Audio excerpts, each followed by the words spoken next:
Assalamualaikum warahmatullahi wabarakatuh. Saya Dila Safira. Di sini saya akan menjelaskan materi dari mata kuliah penyuntingan mengenai hakikat dan ruang lingkup penyuntingan bahasa.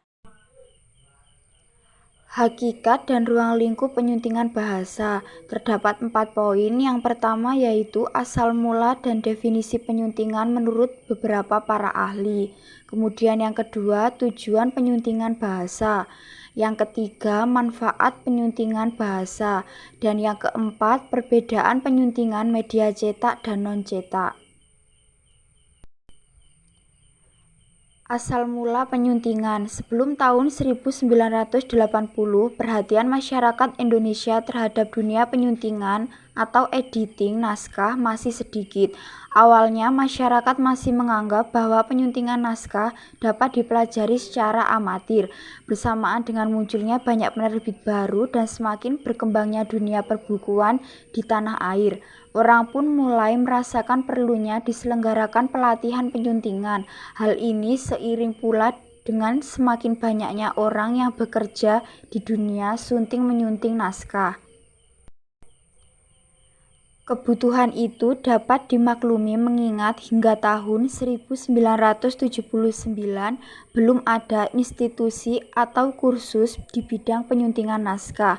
Begitu pula mata kuliah khusus di perguruan tinggi juga tidak tersedia di bidang penyuntingan naskah.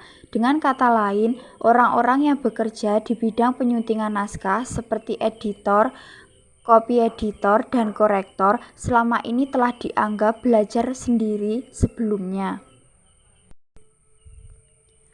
Keadaan berubah sejak tahun 1980. Masyarakat mulai menyadari bahwa penyuntingan naskah tidak dapat ditangani oleh orang-orang amatiran atau sekedar otodidak. Sejalan dengan tuntutan profesionalisme di berbagai bidang, orang-orang yang akan bekerja sebagai penyunting naskah dirasa perlu mengikuti semacam pelatihan atau pendidikan sebelum terjun ke dunia penyuntingan naskah. Definisi penyuntingan bahasa menurut beberapa para ahli. Yang pertama, menurut A.M. Hota Sohut 2002 halaman 4, penyuntingan berarti mengolah naskah berita menjadi kopi berita dengan tujuan agar pembaca tertarik membacanya dan mudah dipahami. Oleh karena itu, proses editing mempunyai peran yang sangat penting dalam memproduksi sebuah surat kabar. Kemudian yang kedua, menurut Erneste 2012 halaman 8, mengemukakan pengertian menyunting adalah menyiapkan naskah siap cetak atau siap terbit dengan memperhatikan segi sistematika penyajian, isi, dan bahasa, menyangkut ejaan, diksi, dan struktur kalimat, mengedit. Dengan demikian, penyuntingan naskah adalah proses, cara, atau perbuatan menyunting naskah. Sedangkan menurut Kamus Besar Bahasa Indonesia, penyuntingan adalah menyiapkan naskah siap cetak atau siap terbit dengan memperhatikan segi sistematika penyajian, isi, dan bahasa, menyangkut ejaan, diksi, dan struktur kalimat. Jadi dapat disimpulkan bahwa penyuntingan adalah sesuatu kegiatan yang menyempurnakan sebuah naskah dari segi bahasa ejaan, diksi, dan struktur bahasa. Tujuan penyuntingan bahasa. Tujuan penyuntingan yang dilakukan oleh para penyunting adalah sebagai berikut. 1. Untuk menjadikan TypeScript sebagai karya yang sempurna yang dapat dibaca dan dihayati dengan mudah oleh pembaca apabila diterbitkan kelak. 2. Untuk memastikan pengaliran atau penyebaran ide dari penulis kepada pembaca sehingga dapat disampaikan dalam bahasa yang gramatis, jelas, indah, dan menarik. 3.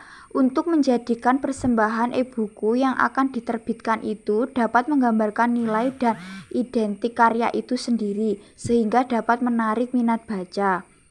Kemudian yang keempat, untuk memastikan pengaliran dan fakta berkenaan disampaikan dengan jelas, tepat, dan tidak menyalahi agama, undang-undang, dan norma masyarakat.